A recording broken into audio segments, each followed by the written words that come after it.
안녕하십니까. 브리더를 응원합니다. 브리더 인큐베이터를 운영하는 플랜걸 채널입니다. 오늘은 상업 브리더와 윤리적 브리더는 등치될 수 없는 개념인가? 라는 좀 거대한, 고매한 명제를 가지고 여러분들의 이야기를 나눠보려고 합니다. 자, 상업 브리더가 뭔가요? 영어로는 커머셜 브리더 또는 프로페셔널 브리더라고 합니다. 즉, 브리딩을 통해서 경제적인 성과를 내는 일종의 기업인 내지는 사업가입니다.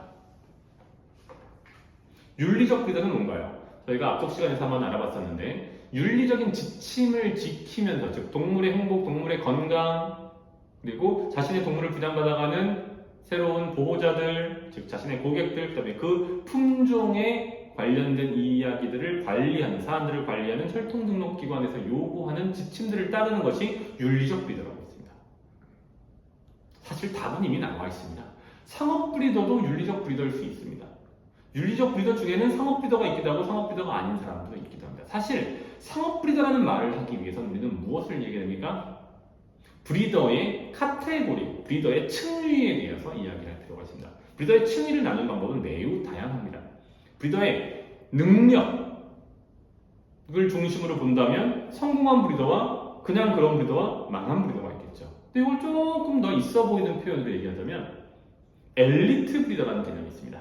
엘리트 브리더는 완전히 새로운 품종을 새롭게 만들어내거나 또는 기존의 품종이 가지고 있는 이런저런 문제를 크게 개선시키는 데 기여하는 역량이 뛰어난, 육종학적으로 뛰어난 역량을 갖고 있는 브리더를 엘리트 브리더라고 합니다. 그것에 완전히 반대되는 개념이 있습니다. 그건 뭘까요? 멀티플라이어라고 합니다. 멀티플라이어가 뭡니까? 곱하다라는 뜻이죠.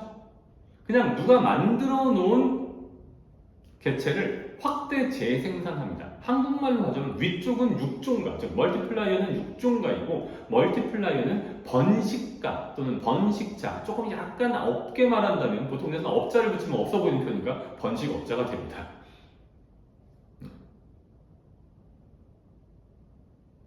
그럼 상업 브리더는 멀티플라이어와 엘리트 브리더 사이에 어디냐? 둘 다 상업 브리더일 수 있고 둘 다 아닐 수도 있습니다. 여기서 매우 중요한 것이 우리가 상업이라고 하는 행위, 상행위라고 하는 것을 바라보는 사실은 시각이 좀 많이 노정이 된다는 거죠. 해외에서는 커머셜 브리더, 상업 브리더를 가지고 아무도 부정적으로 비판적으로 이야기하지 않습니다. 아메리칸 캔넬 클럽이건 아니면 캣 팬시어스 어소시에이션이건 개, 고양이 있었을 대표적인 기관 중에 하나인데 그건 모두 어떻게 하면 상업적으로 성공한 브리더가 되는지 그다음에 내 개와 내 고양이를 어떻게 잘 분양하는지 심지어 개와 고양이, 품종견, 품종고양이 브리더를 소개하는 광고까지 붙습니다. 그들은 모두 그러한 상업 브리더들에 의해서 움직입니다. 그런데 우리는 공짜를 좋아해서 그런 건지 아니면 거대한 유교적인 유산을 아직도 우리 사회가 가지고 있는 것인지 무언가를 판매한다고 하면 상인이라고 하면 다 나쁜 놈으로 취급을 합니다.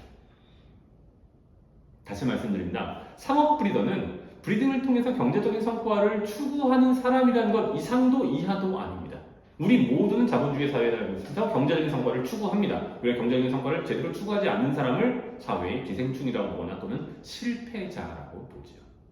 왜 하림의 회장님은 닭을 팔아서 그만큼 올라가셨는데 추앙하고 여러분들에게 건강하며 귀엽고 깜찍한 품종 고양이와 품종 견을 보내드리고 있는, 분양하고 있는 브리더들은 편회하십니까? 자, 그러면 결국은 상업 브리더는 윤리적 브리더가 될 수 있다 없다라고 하는 논제 자체가 성립할 수 없다는 사실을 쉽게 이해하시게 될 겁니다. 상업 브리더, 윤리적인 브리더도 있을 수 있고 윤리적이지 않은 브리더도 있을 수 있습니다. 마지막으로 첨언하자면 상업 브리더와 관련하여 약간 반대되는 개념으로 이른바 좋은 브리더의 개념으로 국내에서 흔히 회자되는 것이 바로 하비 브리더, 즉 취미 브리더입니다. 그런데 브리딩이라고 하는 것은 특정한 브리드, 즉 품종을 발전시키기 위한 노력의 결과들이고 그 과정들이고 오히려 저희는 무엇을 경계하냐? 각각의 브리드 컨셉, 브리드 협회에서는 취미 브리더들이 브리더로서의 역할을 방기하는 것을 오히려 더 경계합니다. 왜? 그럼 우수한 개체의 유전자들이 사장되는 상황이 벌어질 수 있기 때문이죠. 건강하고 뛰어난 그 품종을 제대로 대변하는 개체는 더 많은 자손을 남기는 것이 해당 브리드의 발전에 도움이 되는 행동인데 취미 브리더들은 보통 그렇지 못하기 때문입니다.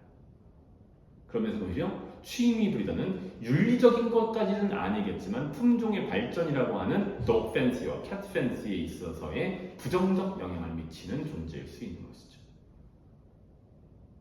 마지막으로 백야드 브리더라는 개념이 있습니다. 백야드 브리더는 뭐 상업 브리더일 수도 있고 합의 브리더일 수도 있고 뭐든지 있을 수 있는데 충분히 제대로 된 시설이나 준비가 되어 있지 않은 상태에서 얼렁뚱땅 적당히 하는 분들 백야드 브리더라고 저는 개인적으로 뒷방 번식업자 정도로 번역을 합니다. 상업 브리더는 윤리적 브리더일 수 있냐라는 개념에 대해서 이야기하다 보니 오늘 조금 이야기가 옆으로 많이 새기도 있습니다. 브리더의 여러 가지 개념들을 알아보는 시간이 되어버렸네요. 여러분들은 그럼 어떤 브리더가 되고 싶으십니까? 여러분들에게 한번 스스로 질문해 보시기 바랍니다. 브리더 관련 모든 것 플래닝얼 TV에서 알려드리겠습니다.